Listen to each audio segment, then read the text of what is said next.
My name is Patricia Hale. I am 65 years old. For most of my life, I worked as a part-time accountant. Quiet work, invisible work, the kind that keeps everything standing without anyone noticing who is holding the beams. The morning my son came back to my life, I was standing barefoot in my penthouse kitchen, holding a mug of tea that had already gone cold. The doorbell rang once, then again. When I opened the door, my son Ethan stood there with his hand resting lightly on his pregnant wife's back. Claire looked tired, careful, polite in the way people are when they need something. Ethan smiled first. "We heard you bought a penthouse. We came to live with you and make peace," he said. 6 months earlier, these same two people had stood in my old living room and told me I needed to leave. They said it gently, almost kindly, as if they were talking about rearranging furniture. 6 months earlier, I was told I was no longer practical. 6 months earlier, I was reduced to a suitcase, a folder of documents, and the polite suggestion that memories do not pay bills. Now they were at my door again.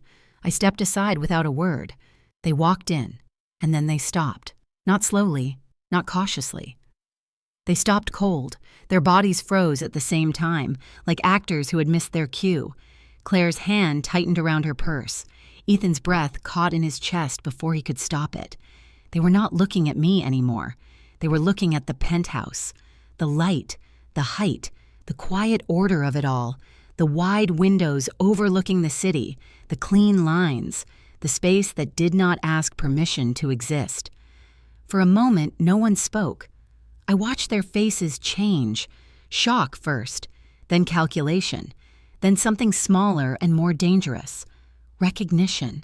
This was not a place I rented. This was not a favor. This was ownership. I closed the door behind them. That sound mattered more than they realized. Because 6 months ago, when I was asked to leave the house I had lived in for decades, no one closed the door for me. They simply waited while I gathered what I could carry. Now I was the one standing still, and they were the ones unsure where to step. I did not raise my voice. I did not accuse. I did not smile. I simply said, "You can sit if you like." They did not. They stood there, suspended between who they thought I was and who I was clearly becoming. And that was the moment I understood something I had never been taught. Family does not abandon you loudly. It abandons you in practical sentences. It abandons you with paperwork, with pauses, with silence that expects you to disappear gracefully. I had not disappeared. I had learned. If you are watching this story right now and you have ever been made to feel replaceable, if you have ever been told calmly and efficiently that you were no longer needed, I want you to stay with me. Take a moment to like this video, subscribe to the channel, and turn on notifications. Not because this is entertainment, but because stories like this deserve witnesses. Because what happened next did not begin in that penthouse. It began years earlier. In a marriage where I was the quiet spine.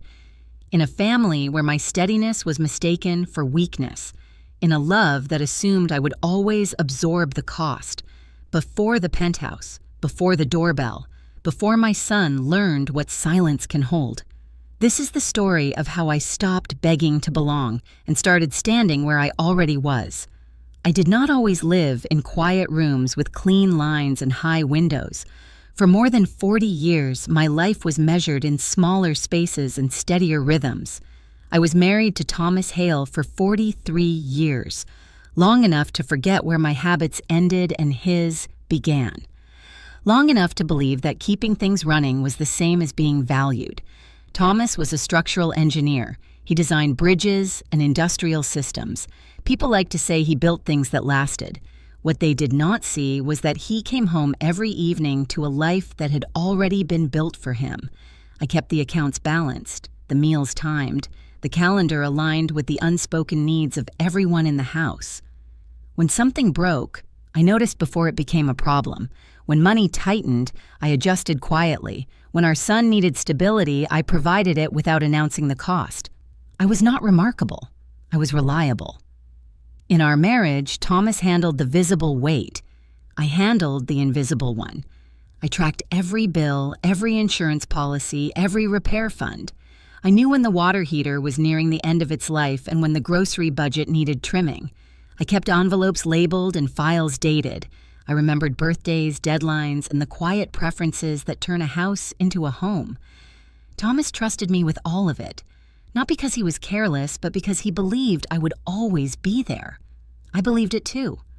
Our days followed a pattern that never needed discussion. Coffee at 6, breakfast at 6:30. He left at 7:15. I worked part-time in the afternoons and cooked in the evenings. Dinner was served at 6, not because anyone demanded it, but because consistency creates calm. I learned that early. Chaos rarely announces itself.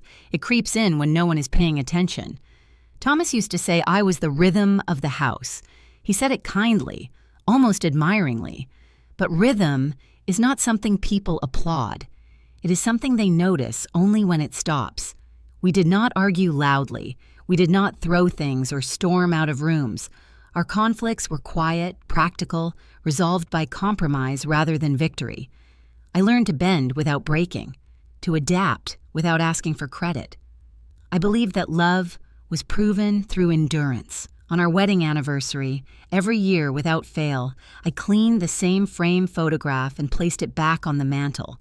It was a simple picture, no dramatic pose, just Thomas and me standing, side by side, younger than we remembered being, holding hands as if it were the most natural thing in the world. I never moved it. I never questioned it. What I did not know was that behind that photograph, taped carefully to the back of the frame, was a small brass key. It had been there for decades, hidden, waiting. I dusted around it every year without seeing it. That feels important now. But back then, I saw only what I was meant to see. When Thomas died, the house grew quieter, but the systems held. I continued paying bills, managing accounts, keeping things afloat. I assumed that constancy would still mean something, that being dependable for so long had earned me a place that could not be questioned. That assumption would cost me later. After the funeral, people praised Thomas for his foresight, for his planning, for his work ethic. They told me how lucky I had been to have such a capable husband. No one asked how the household had functioned for 4 decades without missing a step. No one asked how I was holding everything together while grief rearranged my insides. I did not ask either. I believed that usefulness was a form of belonging, that if I continued to serve the structure would hold me in return.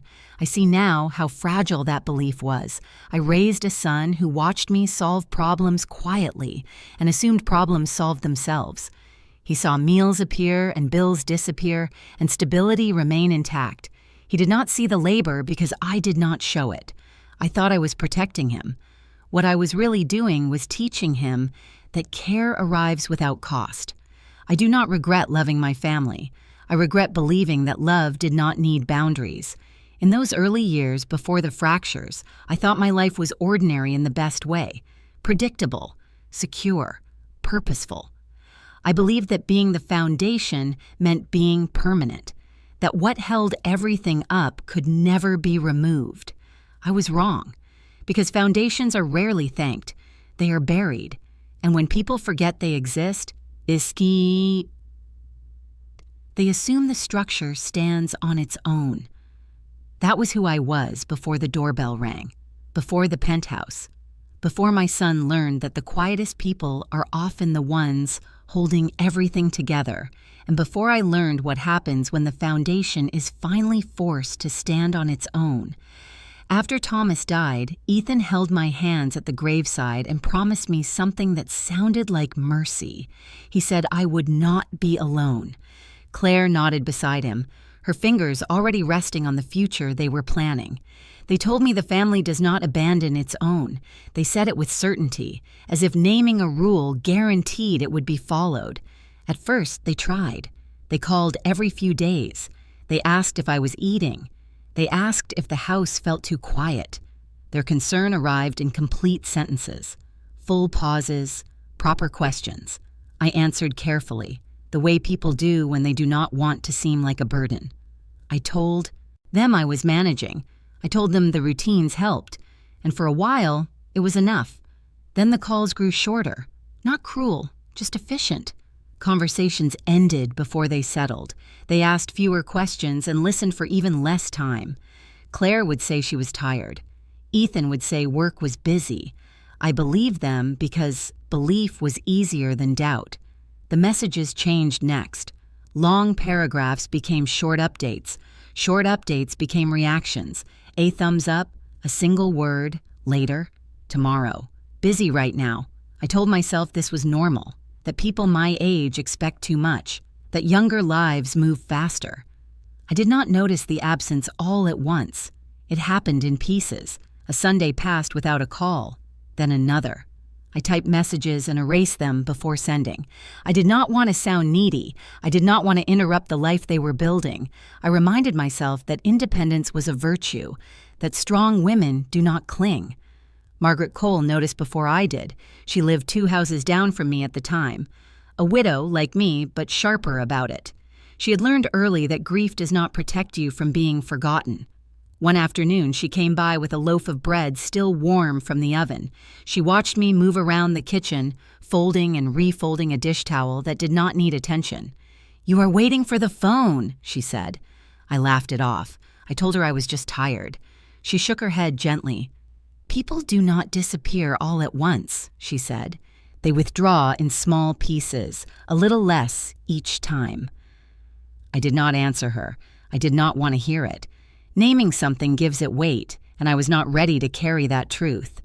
After that, I started noticing what I had been excusing. The way Ethan checked the time during our calls. The way Claire spoke about the baby as if it were a shield. The way I was always the one adjusting, understanding, minimizing. I told myself they were young. I told myself grief makes people selfish. I told myself this phase would pass. But phases leave marks. I stopped being invited to small things, a dinner, a casual visit. I found out about decisions after they were already made. I was included in summaries, not discussions, in updates, not plans. They spoke to me the way people speak to institutions, politely, briefly, without expectation of response. Still, I did not confront them. I had spent decades believing that patience was love, that silence was grace, that if I endured long enough, things would return to balance. Margaret came by again one evening as the light faded. She asked me when I had last seen my son. I counted back quietly and realized I was measuring time in weeks. She sat across from me and said something that unsettled me more than any argument could have. "There is a moment," she said, "when waiting becomes consent." I thought about that long after she left. I thought about how often I had stayed quiet to keep the peace, how often I had made myself smaller so others could feel comfortable. I wondered when understanding had turned into erasure. The hardest part was not the loneliness. It was the uncertainty, the not knowing when it was appropriate to ask for more, the fear of asking too early and seeming ungrateful, the fear of asking too late and realizing there was nothing left to ask for. I still loved my son. That never changed. But love without presence begins to hollow out. It turns warm memories into distant objects. I did not yet know how cold things would become. I did not yet know how much further the distance would stretch. But somewhere between unanswered messages and polite promises, I began to sense it. I was no longer needed, and the question that followed me into every quiet room was not whether they still loved me. It was when I should finally accept that love was no longer enough to keep me there. The day they asked me to leave did not begin with anger. It began with paperwork. Ethan arrived in the early afternoon, carrying a thin folder tucked under his arm like something harmless. Claire followed a step behind him, one hand resting on her stomach, the other clutching her phone. They sat at my dining table, the same table where I had served meals for decades, and waited for me to sit first. That detail still stays with me, how carefully they arranged the moment as if politeness could soften what they were about to do. Ethan cleared his throat and slid the folder toward me. Inside were documents I recognized immediately. Property reassignment, living arrangements, temporary timelines. The language was neat and impersonal. There were no accusations, no raised voices, just sentences that assume compliance. Claire spoke next. She talked about the baby, about space, about stability, about how stressful pregnancy can be. She did not look at me while she spoke. She looked at the table, at the papers, anywhere except my face. I did not interrupt. I did not ask questions.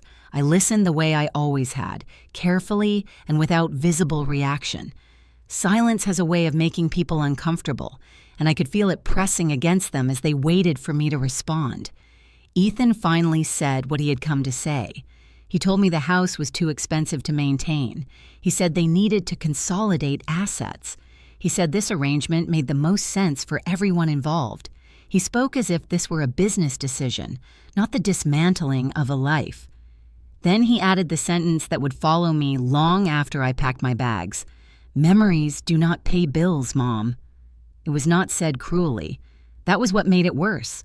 It was said with the confidence of someone who believes they are being reasonable, as if sentiment were a flaw I should have outgrown, as if the decades I had spent holding that household together were a liability on a balance sheet.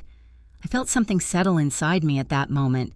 Not anger, not a shock, just a quiet understanding. This was not a conversation. It was a conclusion.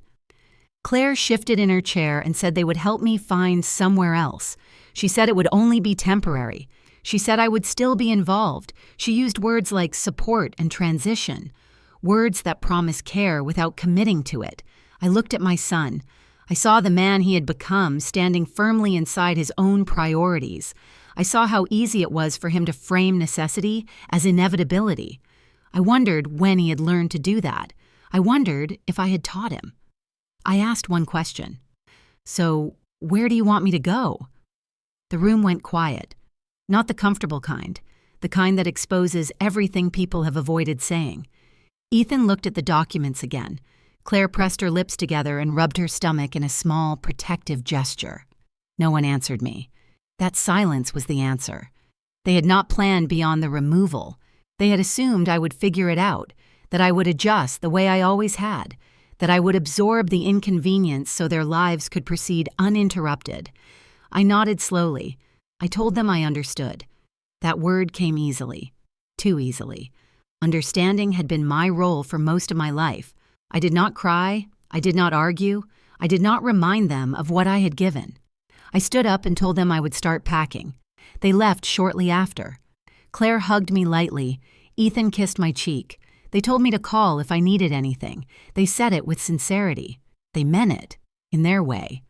When the door closed behind them, the house felt different, not empty, stripped, like a stage after the actors have gone home and the props are waiting to be cleared. I walked from room to room, touching objects that had once anchored me. The couch where Thomas read every evening, the cabinet where I kept the household accounts, the framed wedding photograph on the mantel. I took it down and held it for a moment longer than necessary.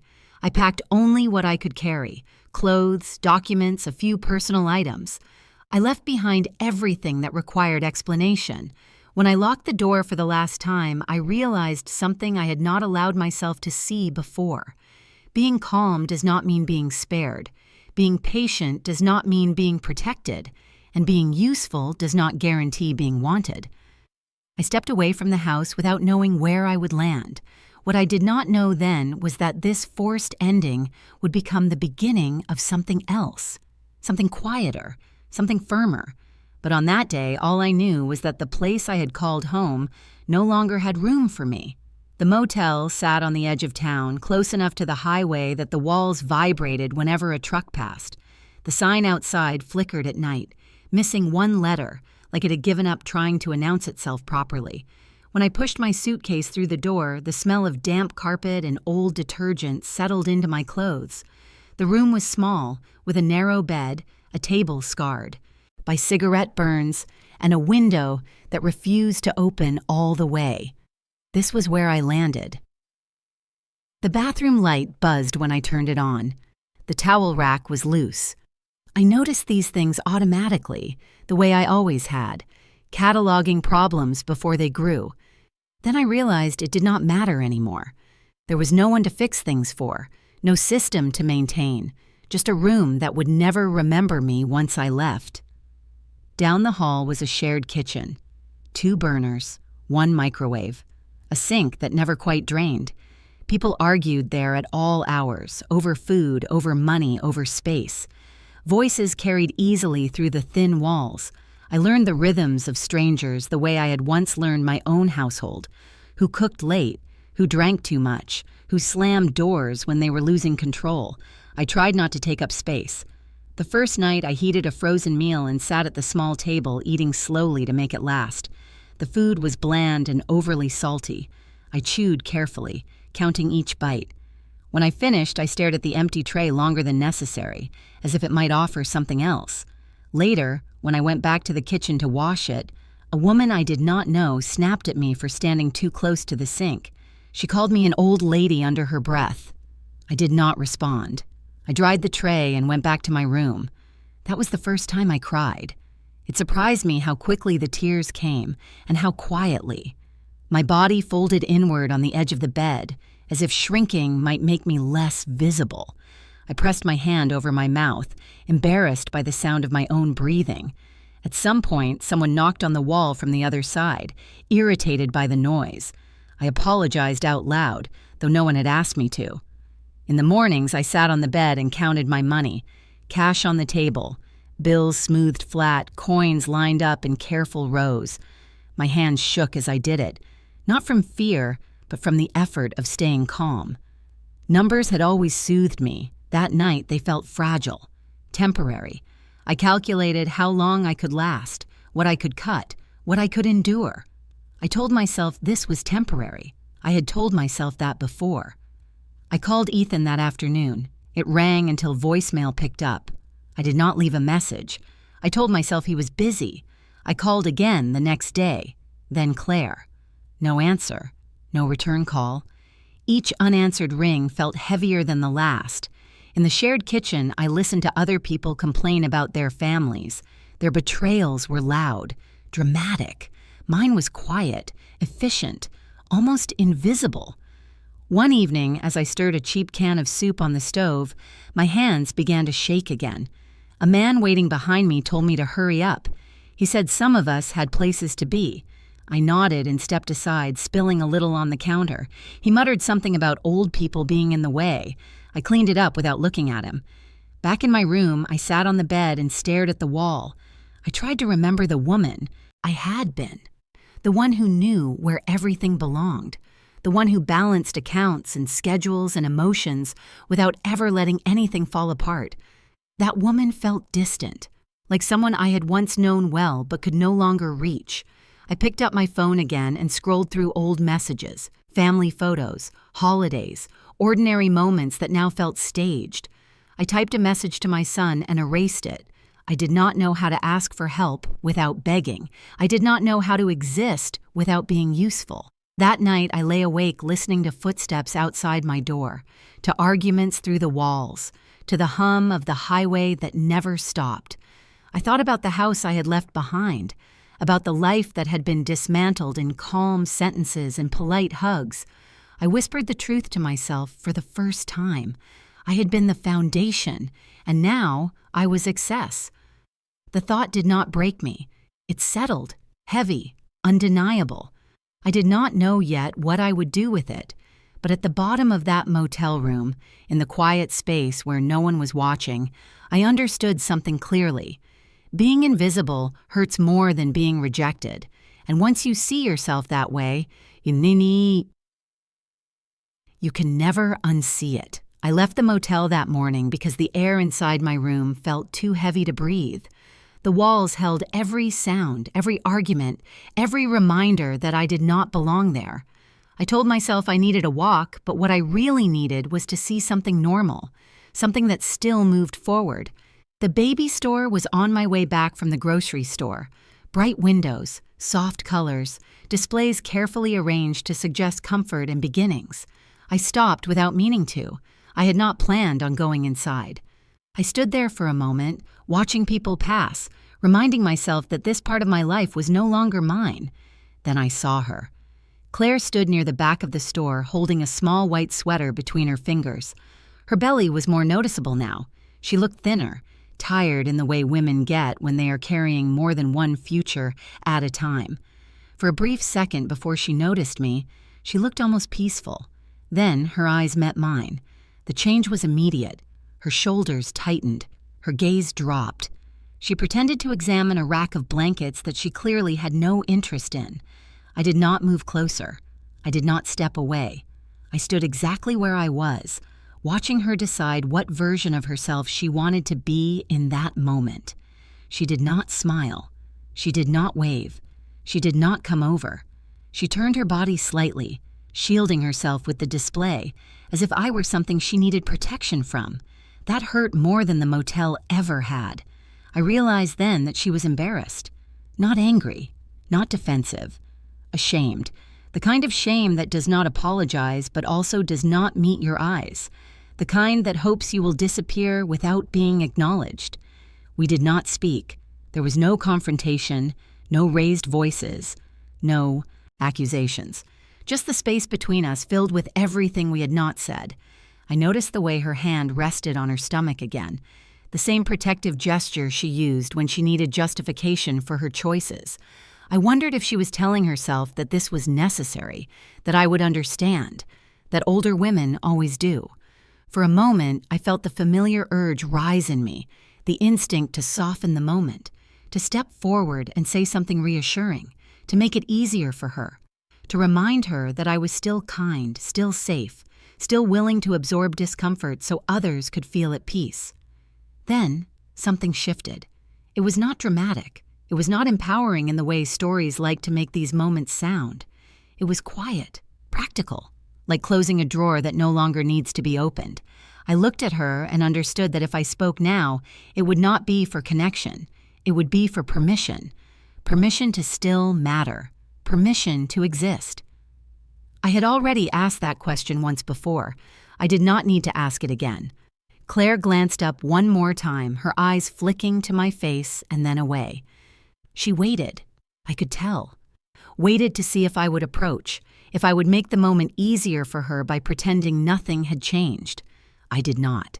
I met her eyes and held them, not with anger, not with accusation, just with clarity, the kind that does not demand anything but also does not retreat. She looked away first. I turned and walked out of the store, my steps steady, my breathing even. Outside, the light felt harsher, more real. I stood there for a moment, letting the noise of the streets settle around me. Cars passed. People laughed. Life continued without reference to my private reckoning. As I walked back toward the motel, something loosened in my chest. The pain was still there, but it no longer filled the entire space. It had edges now, limits. I said the words to myself quietly, not as a vow, but as a fact.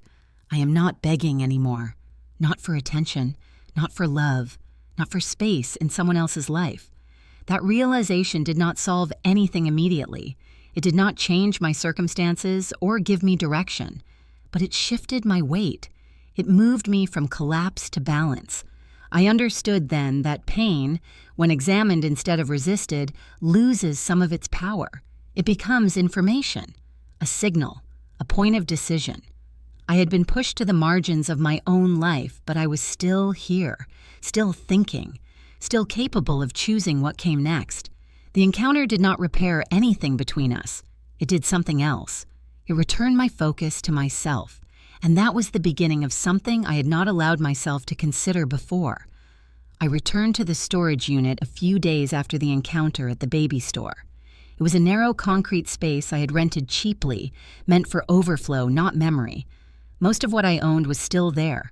Boxes labeled in my handwriting, winter coats, old files, the remains of life packed efficiently, without ceremony. I told myself I was only there to sort, to decide what could be donated and what needed to be kept. Practical work, safe work. I started with the smallest box. Inside were things I had not trusted myself to unpack at the motel. Thomas's watch, a few letters from old colleagues, the framed wedding photograph I had taken from the mantel on my last day in the house. I wrapped it carefully in cloth and set it aside, leaning it against the wall. As I shifted another box, my elbow brushed the frame. It tipped forward and fell face down onto the concrete floor. The sound startled me, not loud, but final, like punctuation. I knelt to pick it up, my movements slower than they used to be.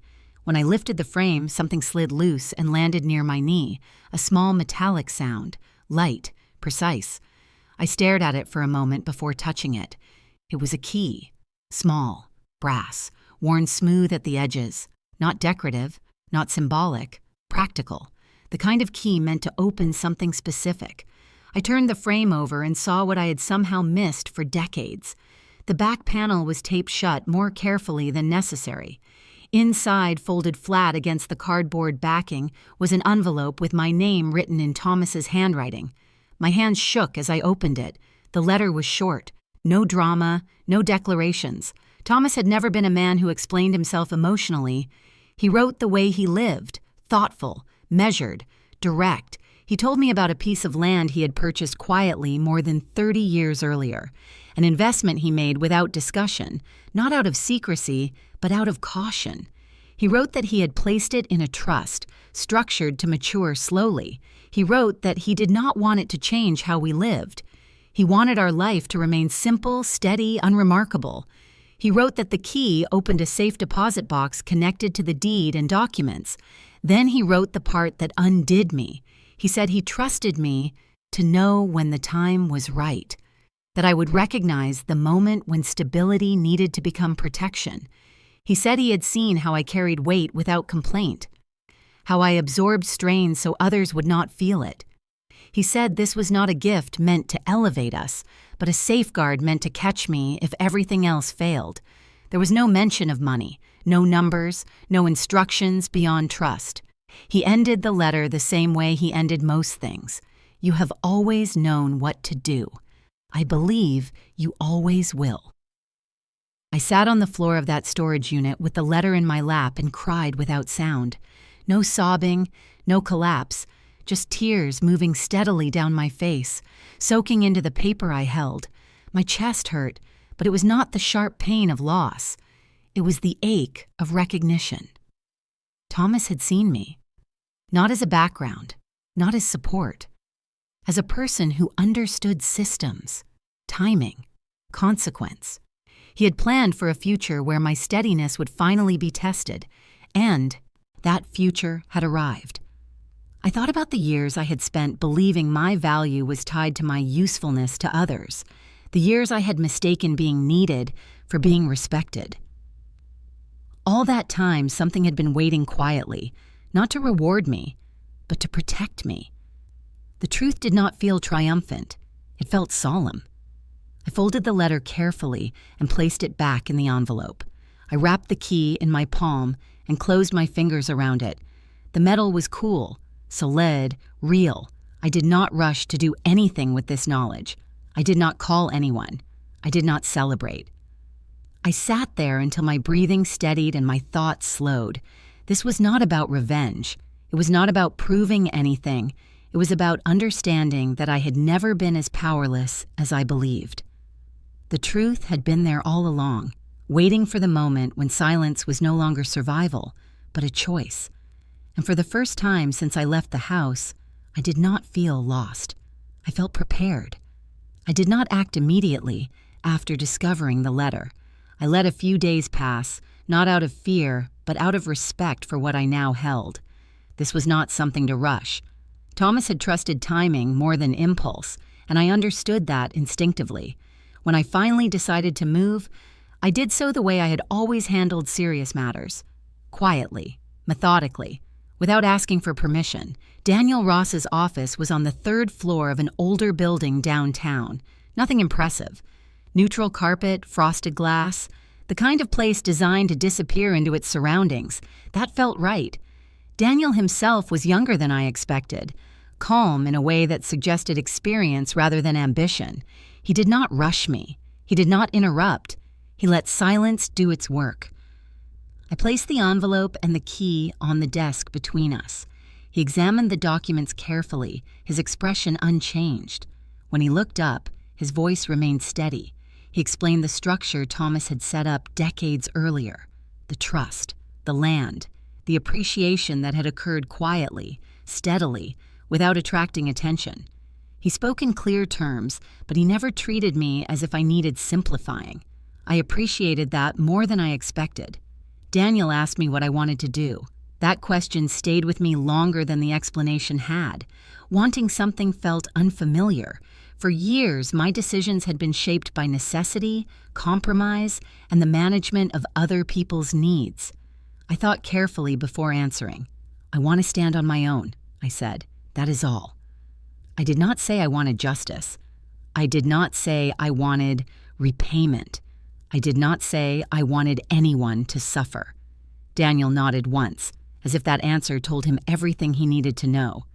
He suggested forming a limited liability company to hold the assets, a clean structure, private, protective, something that would allow me to move forward without broadcasting my position. I agreed immediately. There was relief in that containment. Power does not need an audience to exist. We discussed timelines, discretion, the importance of separation between personal history and present action. Daniel explained that nothing about this needed to be public, that the strength of the structure lay in its quiet legality, not its visibility. I listened carefully, the way I always had when systems were being built. I asked precise questions. I took notes. The work felt familiar, grounding. This was not revenge. This was administration. As he prepared the paperwork, Daniel paused and looked at me directly. Some people come in here angry, he said. They want results fast. They want impact. And others, I said, finishing the thought, just want stability. He smiled slightly. When I left his office, I did not feel triumphant.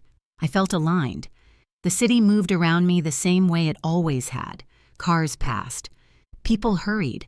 No one knew what I had just secured, and that anonymity felt like protection, not erasure.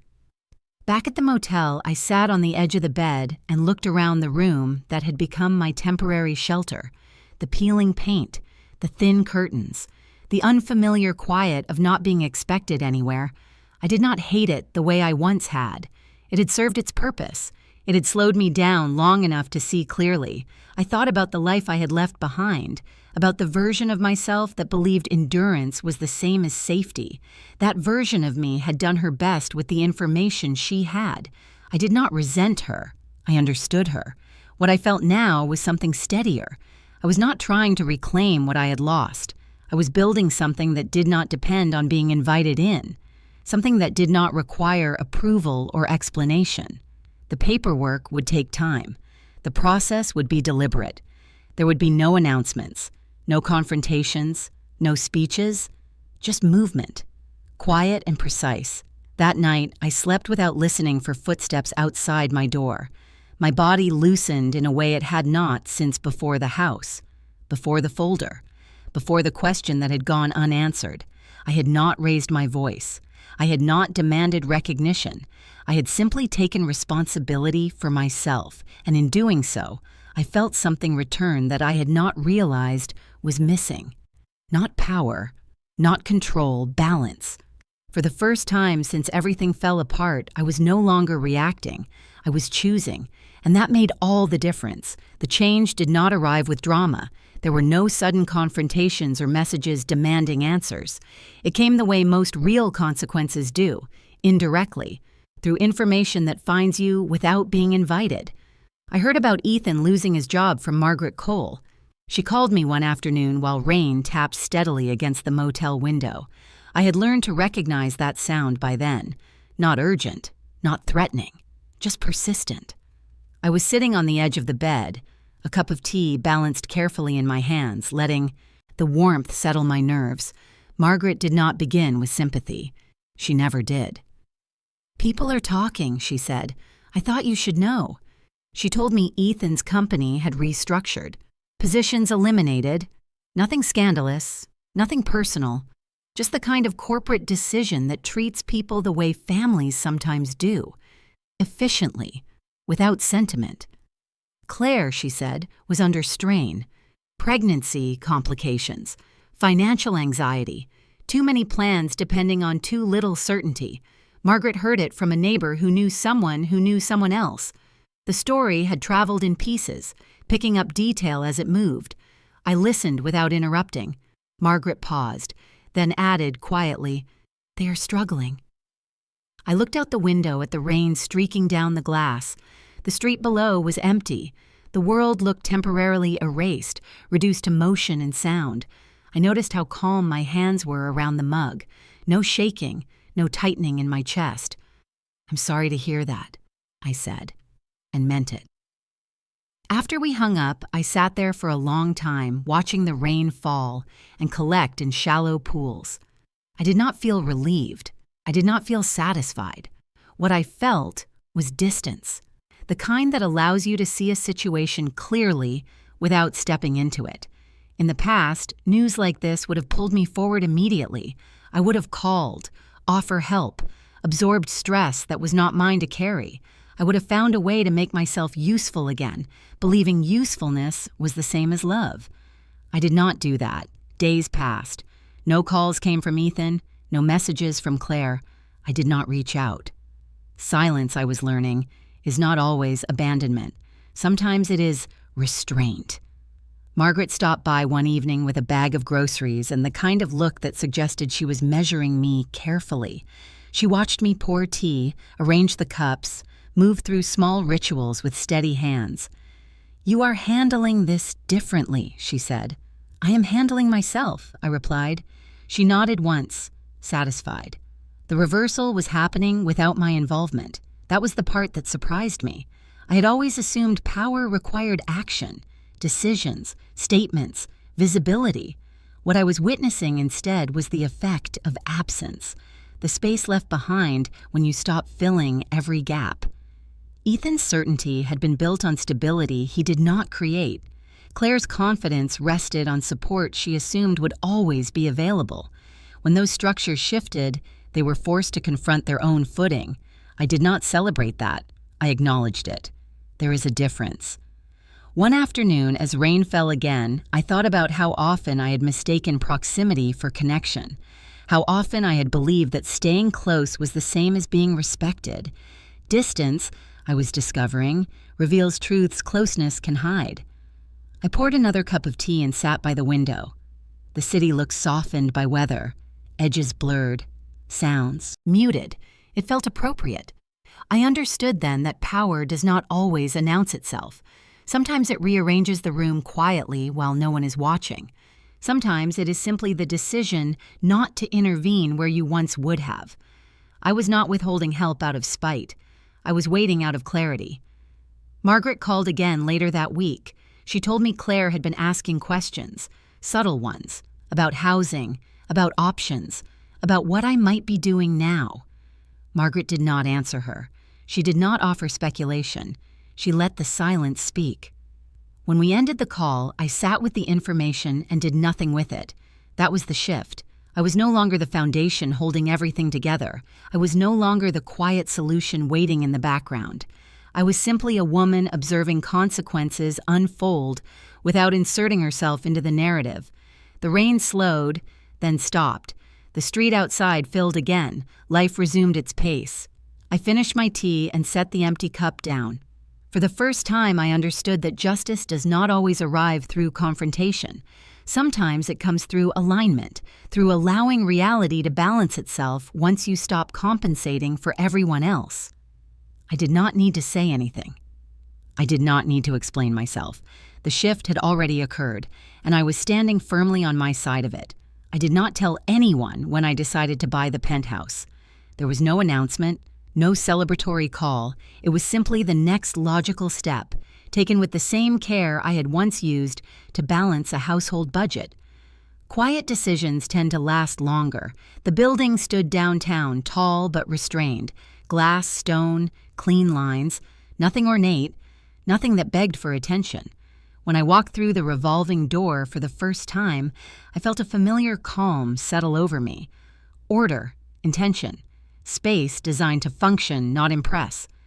Mrs. Alvarez was at the front desk. She was older than most of the staff I had encountered elsewhere, with neatly styled gray hair and a posture that suggested pride rather than obligation. When I approached, she looked up fully, not halfway, not distracted. Her eyes met mine and stayed there. "Good morning, Mrs. Hale," she said, pronouncing my name carefully, as if it mattered. That small gesture stopped me. She did not ask who I was waiting for. She did not look past me. She did not assume anything. She treated me as someone who belonged in that space before I had proven anything at all. I returned her greeting and felt something unfamiliar rise in my chest. Not gratitude, recognition. During the weeks that followed, as paperwork finalized and arrangements were made, Mrs. Alvarez remained a steady presence. She explained the procedures patiently. She remembered my preferences.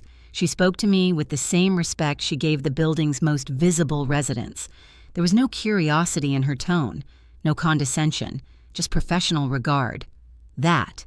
Consistency mattered more than she could have known. When the keys were finally placed in my hand, I held them for a moment before moving. They were heavier than expected, solid, real. I thought of the other key wrapped carefully and stored away, and understood the quiet symmetry of it all. The penthouse itself was not extravagant. That surprised some people when they eventually saw it. The rooms were spacious but uncluttered. Light filled the space naturally, reflecting off pale walls and simple surfaces.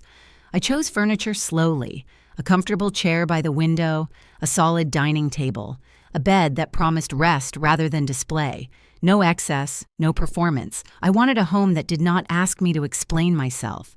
As I unpacked, I noticed how different this felt from the house I had left behind. There were no ghosts here, no expectations embedded in the walls.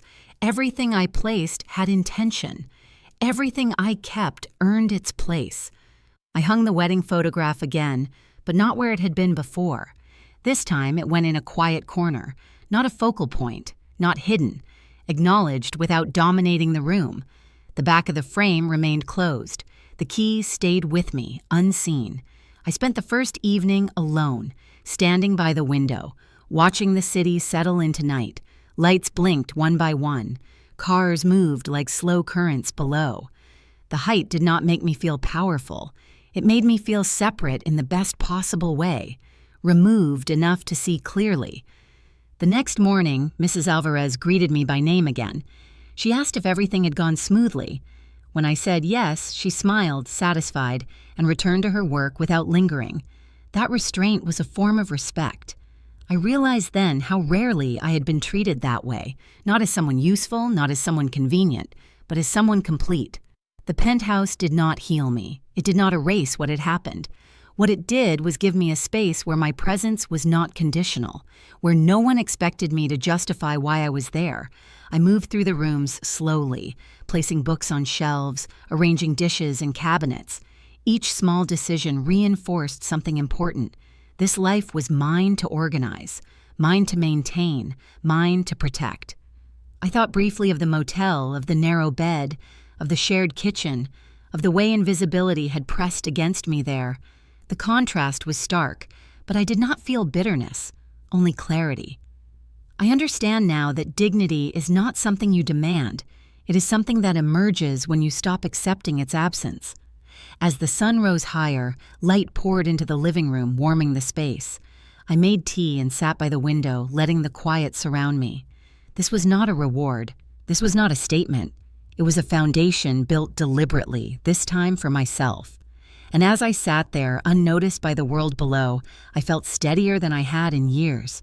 Not because I had arrived somewhere impressive, but because I had finally chosen where I stood.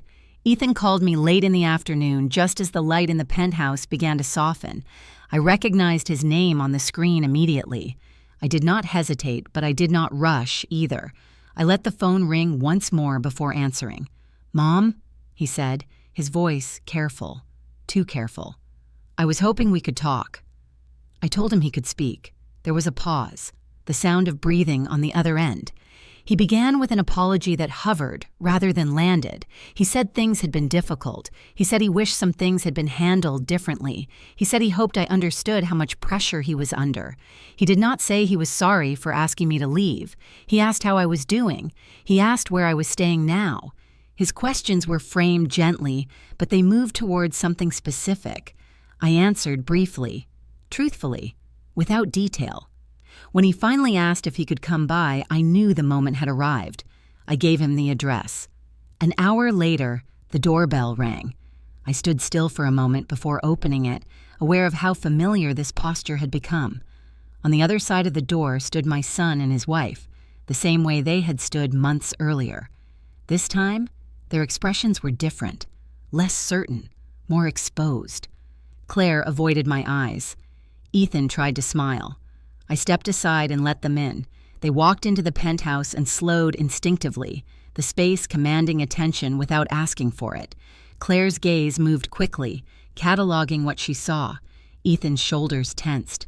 The silence stretched. "Please," I said, gesturing toward the seating area. "Sit."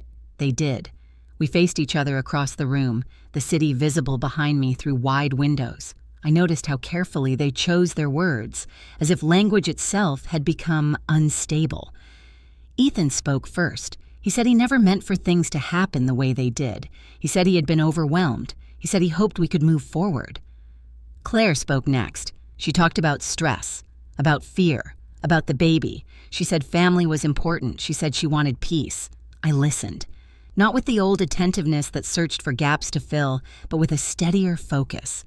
I let their words arrive and settle without rearranging them to be easier to accept. When they finished, the room went quiet again. I asked one question. "Did you come here for me?" I said, "or for this apartment?" The words did not rise. They did not accuse. They rested between us, simple and unavoidable. Ethan looked startled. Claire's hands tightened together in her lap. No one answered right away. "I am asking because the answer matters," I continued. "Not for punishment, for honesty." Ethan said my name. He said of course they cared about me. He said this was not about money or property. He said they were worried. I waited. Claire finally looked up. Her eyes were wet, but her voice was controlled. She said they were scared. She said losing the job had changed things. She said they needed stability. There it was. I nodded slowly. "I understand fear," I said. "I have lived with it quietly for a long time." I told them I did not raise my son to abandon people when circumstances became inconvenient.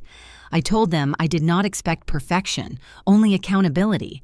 I told them that what hurt most was not being asked to leave, but being erased in the process. Ethan tried to interrupt. I lifted my hand slightly, not to stop him, but to claim my space. "I am speaking now," I said. "Please let me finish." He did.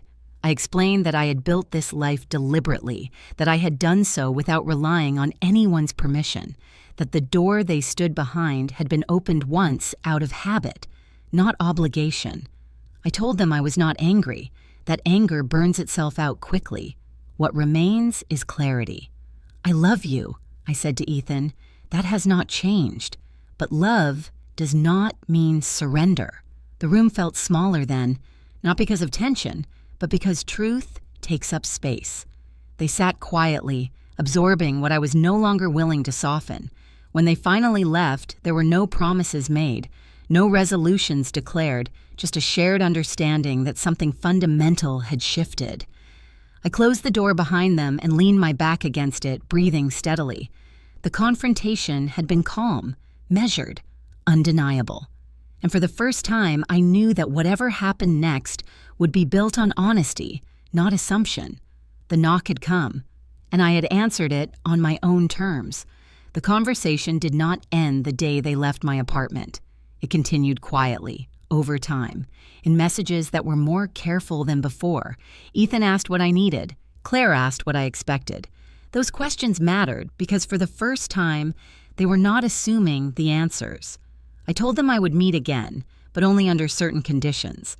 When we sat down next time, there was no tension in the room, no rehearsed apologies, just a shared awareness that this was different. I spoke slowly, not to control the moment, but to make sure every word stood on its own. "I am not here to manage your lives," I said, "and I am not here to be managed." They listened. I told them what I was willing to do and what I was not. I said I would support my grandchild in ways that were clear and limited. Education, healthcare, stability. I would contribute directly, transparently, without intermediaries or obligations attached. I also said what I would not do. I would not provide housing for adults who had already decided I was expendable. I would not absorb financial risk created by choices I did not make. I would not accept access that depended on convenience rather than respect. These were not punishments. They were parameters. Claire asked if that meant I was cutting them off. No, I said. It means I am not erasing myself to make things easier for you. Ethan shifted in his seat. He looked older than he had a few months earlier, less certain. I recognized that look. It was the look of someone realizing that support is not automatic, that it must be earned and maintained. I am not controlling you, I said. I am defining myself. I explained that boundaries are not walls. They are lines of clarity. They tell people where responsibility changes hands. They prevent resentment from taking root. I told them that helping a child does not require excusing adult behavior, that love does not lose its shape when it gains structure, that care offered freely can also be withdrawn freely if it is misused. Claire's eyes filled, but she did not look away. She asked if I could forgive. I already have, I said. Forgiveness is quiet. It does not need performance. What I am asking for now is accountability. That word landed differently. They asked what accountability looked like. I told them it meant no more decisions made about me without me. No more assumptions about my availability. No more framing necessity as inevitability. It also meant time. Trust does not return because we want it to, I said. It returns because behavior changes. There was no argument, no defense, just the slow recalibration of expectations. When the meeting ended, there were no embraces, no declarations of unity. We parted with something more valuable, understanding. In the weeks that followed, I kept my word. I set up a fund for the baby's future, handled discreetly through my attorney. I attended appointments when invited, but I did not insert myself. I offered presence, not solutions. Ethan and Claire were forced to manage their own uncertainty, to plan within limits, to face the consequences of choices they had once outsourced to my patients. I watched them change in small ways, not dramatically, not all at once. Ethan learned to pause before assuming. Claire learned to ask instead of imply. Neither transformation was perfect, but it was real. I did not step in when things became uncomfortable.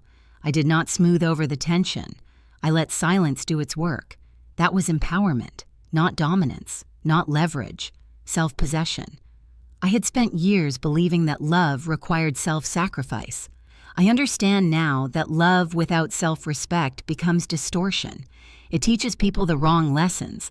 The baby arrived into a world that was still imperfect, still uncertain, but it arrived into a structure that no longer depended on one woman disappearing to hold everything together. I held my grandchild for the first time and felt something steady settle inside me. Not an obligation, not fear, continuity. I had not destroyed anything to get here. I had not taken revenge. I had simply stopped offering myself as collateral. The boundaries I set did not shrink my world. They defined it. And within those limits, something unexpected happened. Everyone stood more firmly on their own. Feet, that was justice. Quiet, measured, lasting. The morning I rehung my wedding photograph, the city was unusually still. No sirens, no construction noise, just light moving slowly across the floor as the sun rose higher. I stood in the living room of the Penthouse, holding the frame with both hands, feeling its familiar weight. This time I did not place it where it would be seen first. I chose a wall near the window, where the light softened in the afternoon, a place that acknowledged the past without allowing it to dominate the room. I adjusted the frame carefully until it sat straight. Thomas and I looked out from the photograph as we always had, calm, side by side, unaware of everything that would follow us. I did not feel sadness then. I felt gratitude without urgency. After I hung the photograph, I took out the small brass key. I had kept it wrapped in cloth since the day I found it, carrying it quietly from place to place. It had served its purpose, not as an object of power, but as a reminder that foresight and care often move unseen. I placed the key into a simple wooden box and closed the lid. Not locked, just set aside. Some things do not need to be kept close once their lesson has been learned. That afternoon, Margaret Cole came by. She arrived with no announcement, just a knock and the sound of her familiar voice. I let her in and put the kettle on. We had developed a rhythm by then, one that did not require explanation. She sat at the table while I poured tea, watching me the way she always had, observant without intrusion. "This suits you," she said, looking around the apartment. "Not the place, the way you are in it." I smiled. We drank our tea slowly.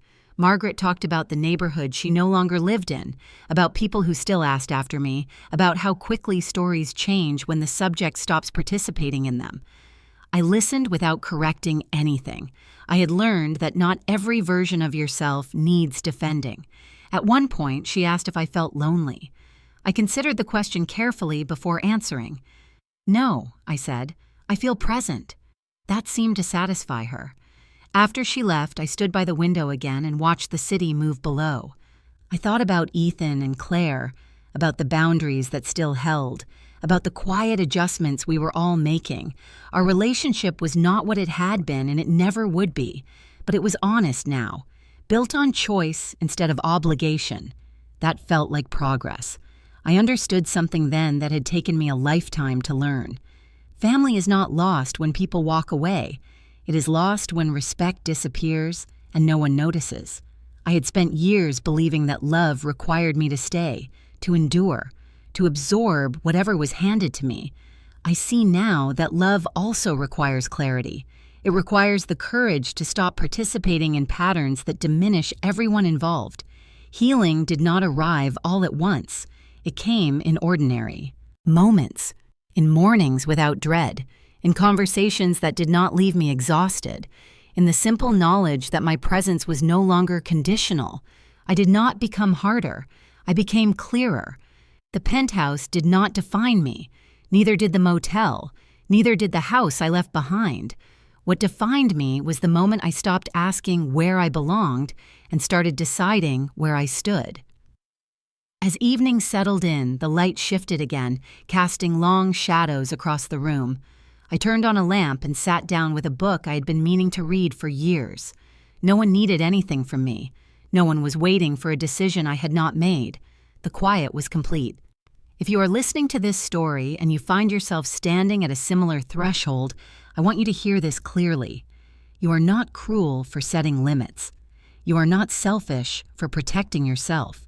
You are not failing anyone by refusing to disappear. Sometimes the bravest thing you can do is stop opening doors out of habit and start choosing when and why you let someone in.